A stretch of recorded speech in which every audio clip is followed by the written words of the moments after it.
Welcome back. We are answering your questions about the coronavirus and kids with Dr. Nicole Chandler, a pediatrician at the Rice Center. Remember, you can text your questions. The number right there. Oh, right over there. You see it right there underneath my finger there. 336-379-5775. Remember, these are text only questions.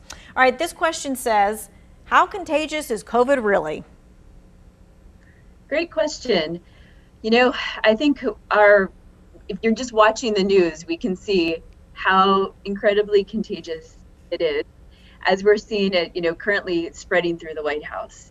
The good news is what we've learned from lots of data so far to date is that three simple things seem to really curb infectivity: wearing a mask, staying 6 feet apart, social distancing, and always washing your hands.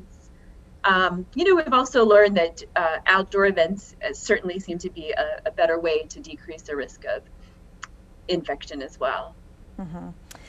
This question is, it is a time that I am having allergies. Am I more susceptible to COVID because I have allergies and I'm sneezing and coughing and wheezing? There's no reason that you should be more susceptible to COVID while you're having allergy symptoms.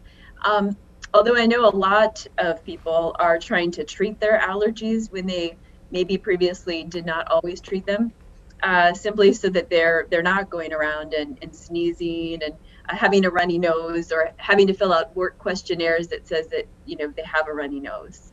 But no more increased susceptibility to infection with this. This question is, we are expecting our first grandchild at the end of the month. So if you're watching, we just want to say congratulations. That's a really cool life thing. What advice do you have as we visit and help out? Yeah, I think that's an excellent question, and one that I've been asked a couple of times recently. The thing to think about with a newborn, and this doesn't matter whether we're in a COVID pandemic or not, is that their immune system is not as strong as the rest of us. They have not yet had their vaccines, and they're just more susceptible.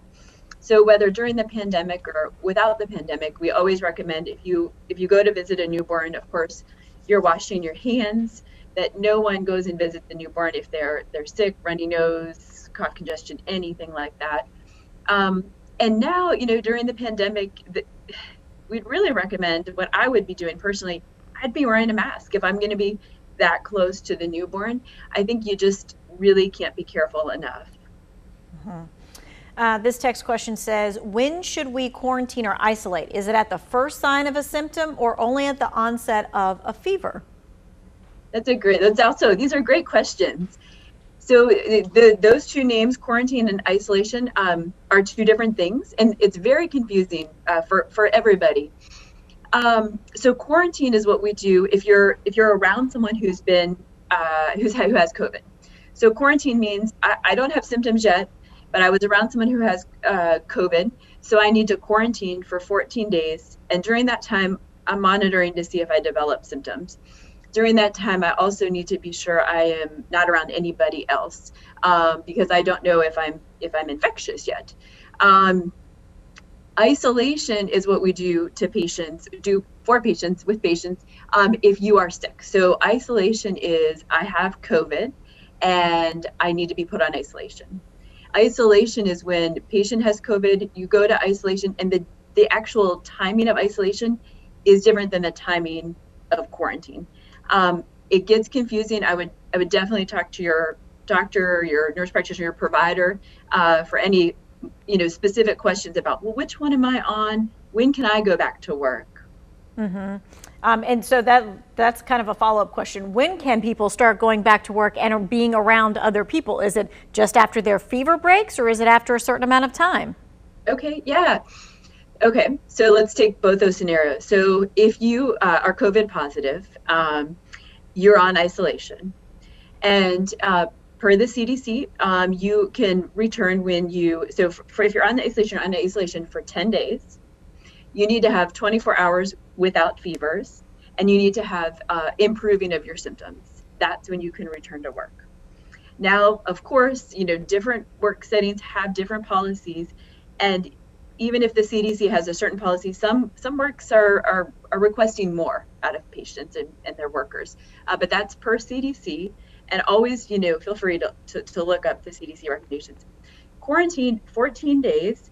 If during that 14-day period you never develop symptoms at all, then you go back to work, to school, wherever, at 14 days. Okay. This person says, are symptoms of stomach upset and cramping indicative of COVID? Is there a stomach virus going around too? Good questions. They are getting right to the meat of stuff I'm seeing all the time.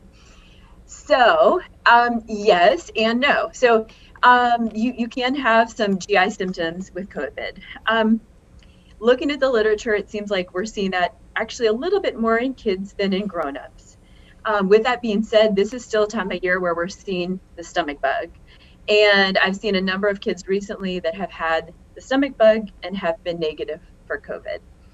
So, in general, if you're not feeling well, then stay at home and just make sure you're not exposing anyone else. If you're worried, could this be COVID, talk to your doctor. We also do have, of course, the drive-in sites through Cone Health available as well, where we are doing COVID testing. But again, I would talk to your provider first just to see what they think and if they think you need to be tested.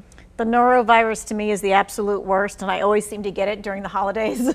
So yeah. I think to myself, what do we need to do to make sure that we don't get that? And it's pretty much the same thing with COVID about the washing of the hands. It is.